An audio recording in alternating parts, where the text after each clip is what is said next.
I think that's interesting. I think that's exactly right, and that's why I kind of thought it would be interesting to talk to an architect, because I feel like there's a lot of the same starting points, but the end points, the end goals are like quite different. And like I think this idea of function and like what is like I guess architects are trying to create spaces that are functional and that like that support people and like support people to live in a particular way, whereas this works. It's highly program based. But the end game is to emotionally affect people, one hopes. And so like I wonder like that this works just as like hitting people in the face with something that they maybe potentially take for granted, or like, and I don't know, I don't know. I think that's like a really obvious difference between like the goals that I have and and I kind of see it like artists like mining for like messy problems to play with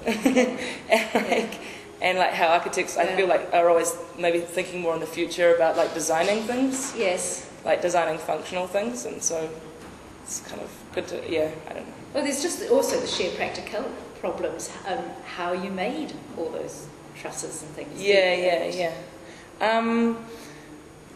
Do you get help with that? Do you, or do you do it all yourself? Or? No, I definitely get help. It's been this has been a great. The Auckland Art Gallery has been like such a good team. Such a good team. Like really professional, and it's interesting because like this work is a like replication of an existing feature in the gallery. It feels like they sort of own, or they're quite invested in these surfaces. So it felt like really natural for them to like help, because it almost felt like they were like doing a drawing of their own space.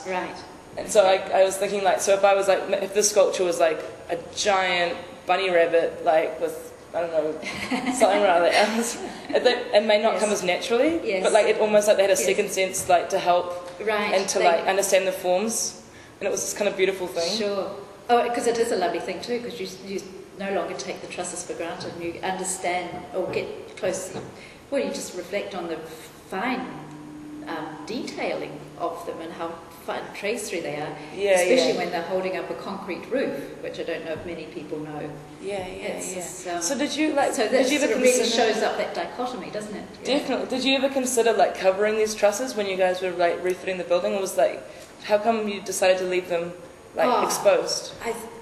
Because they were so beautiful in themselves. I mean, this building has such lovely bones that was just completely, covered up at the time. Various columns were great to leave too, in the ornaments. But definitely. And like, did you guys paint them white, or would they? Oh yes. Before they gallery white. I think that's really. I mean, I feel like throughout the building there are these moments, right, that like it shows up. It's some of its previous uses are conserved, and I think that like adds a really like human scale to it, and I'm attracted to those moments. And it's all that layering of spaces too. Like we covered up the windows upstairs, which are now gone, but they're lying there as an opportunity. That's funny. Like Julie was saying the other day that there are all these windows that could potentially be punched out if artists wanted to, but they haven't been. Kind of wish I'd known that. Has she got time for another word? I was also interested because since you've finished, you've done a lot of travelling. I mean, and you're now in LA doing your masters. But I just wanted to ask you about your travels and what you look for when you go to. Do you mainly go to cities for a start, or do you? I think I kind of do. How do I decide where to go? Gosh.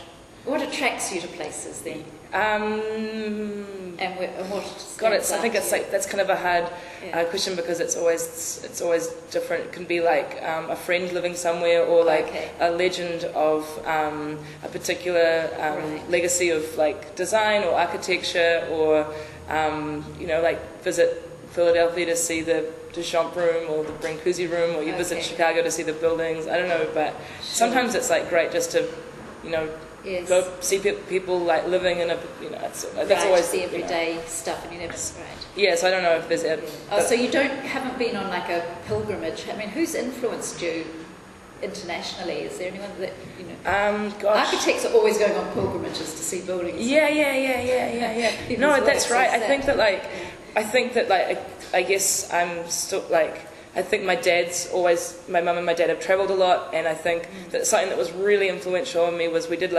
for over a couple of years we visited Japan. Oh, okay. For month-long trips.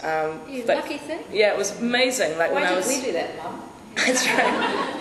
It's for visiting. The first trip was to look at woodwork. Yes. And then we looked at Hokkaido and then the bottom island. So I think there were these really focused trips looking at Japanese architecture. Right. And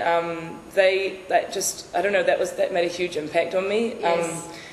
Just it was the attention to making things too. But also framing of randomness. Which I think what do you mean by that?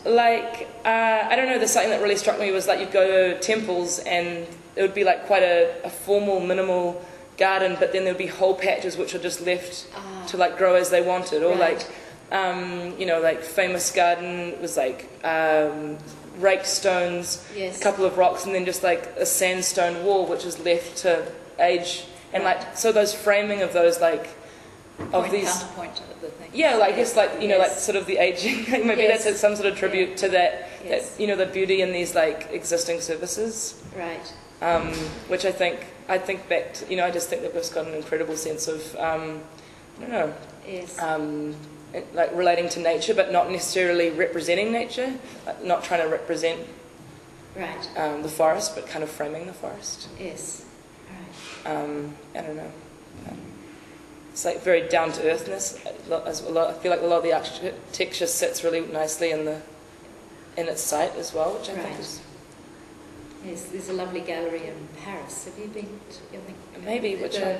Pompidou? No, the Cartier, Fondation Cartier. Yeah. Amazing glass building set in that sort of. That sort of run-down, picked-over grass field. Yes, Yeah. And the two sort of definitely really embrace it.